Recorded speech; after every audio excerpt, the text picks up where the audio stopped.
Well, it seems like it is true. The rumors are true as they have now been confirmed by Rocksteady themselves. Now, about 35 days ago, we heard Jeff Grubb, who is a very credible source when it comes to news, leaks, and rumors, and he went out and said that he had been hearing the rumblings of the fact that Suicide Squad Kills the Justice League would be getting delayed from its release date in May of 2023 all the way up to 2024.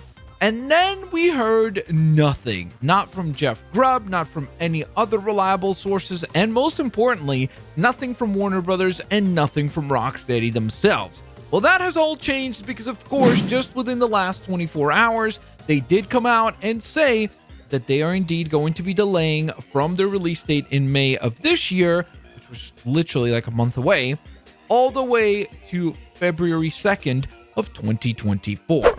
First and foremost, that is stunning. That is legitimately crazy to me that a game was ready to go. A game had begun to be marketed and was ready to go and was set to release literally as soon as about 30-ish days from now. And now they say, hey, yeah, you know what? We're going to delay this thing another 9 to 10 months. It's really fascinating to see something like that unfold in the public sphere. But beyond the actual curiosity that I have around this delay, it of course makes everyone think, what the heck happened? Because a lot of people initially went ahead and said, well, what's the purpose of such a delay? The people who did not like the showcase that was part of that PlayStation showcase for the game went ahead and said, aha, you see, the game sucks. They know it. They admit to the negative feedback and they're going to go on ahead and fix it. Well, I hate to break it to you, but this game has been in development for as much as possibly 8 years. I mean, that's the last time that we got a game from Rocksteady. So it's kind of ludicrous to think that they could change the game substantially in 9 months. I just don't believe that to be true. So that then makes everybody else on the other side who did think that the game looked at the very least fun, which is kind of the camp that I'm in. I'm very concerned about some of the business model decisions around the game, but I do think that the game looked fun from that showcase. I thought that it looks like it could be a promising game from just a fun perspective and something that could grow to be popular. Well, people like myself are confused about the delay as well, because it makes you think like, well, hold up. Did they not have the game ready at all? Are there really that many problems that it's going to take 10 months to go on ahead and fix them?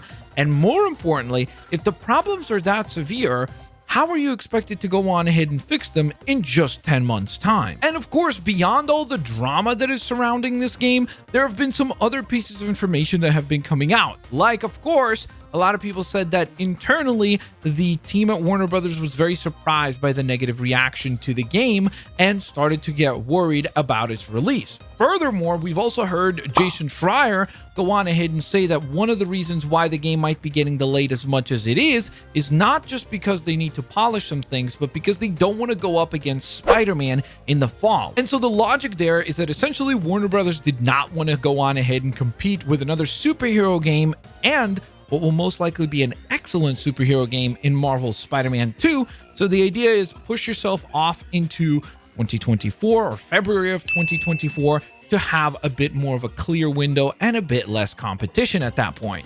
Again, of course, some of these things are purely speculation and are coming from very credible sources, but you have to go on ahead and obviously take them with a caveat of salt because of the fact that they are not confirmed by the source themselves.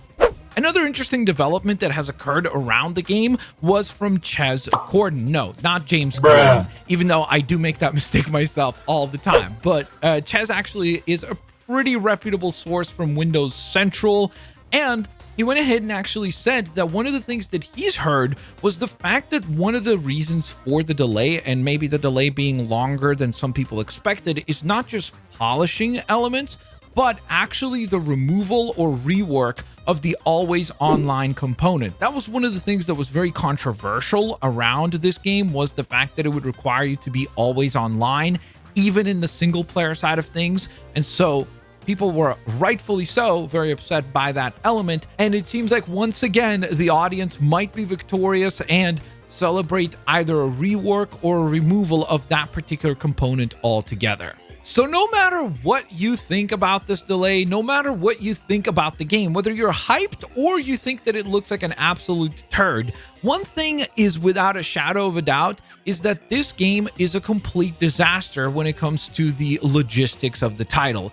From the heads of the studios of Rocksteady leaving the company altogether to this continuous delay after delay that this game has experienced, it definitely shows that this is probably the most disorganized release from Rocksteady Games ever. Because honestly, I feel like the other games that they've released and announced were pretty consistent as far as, hey, here's the goal, here's the target, we're going to release, and they would almost always hit that mark. Whereas with this game, we heard its release was initially supposed to be in 2022. Remember that? Then after that, it was delayed into 2023. Then we actually got a PlayStation showcase that went ahead and showed, and what seemed to me like a game that was definitely capable of running. Like, I don't know, maybe they did a great job of like editing around some of the issues with the game, but they certainly did, at least to me personally, showed a game that felt like it was very close to release, which is why when they went ahead and confirmed the release for May, everybody was like, okay, great, finally, we'll get to go on ahead and check this game out, for better or for worse. Whether you think it looked good or bad, it was finally here. And then now, less than a month away from release, they just go like, yeah, we'll see you next year. So without a shadow of a doubt, this game has been disastrous when it comes to logistics, but I still do remain in hope that the game will be good. But let me know what you guys think down in the comment section below. Do you think that this will be all for the best? Is this something that will ultimately help the game convert some people that soured on the game and actually check it on out? Or do you think that this won't really matter because the people that are set on this game not being for them will not be persuaded by another 10 months of polishing, and the people that were excited were going to be excited whether or not you got this polishing in or not?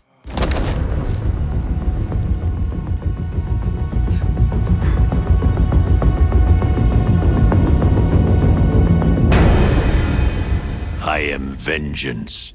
I am the night. I am Batman.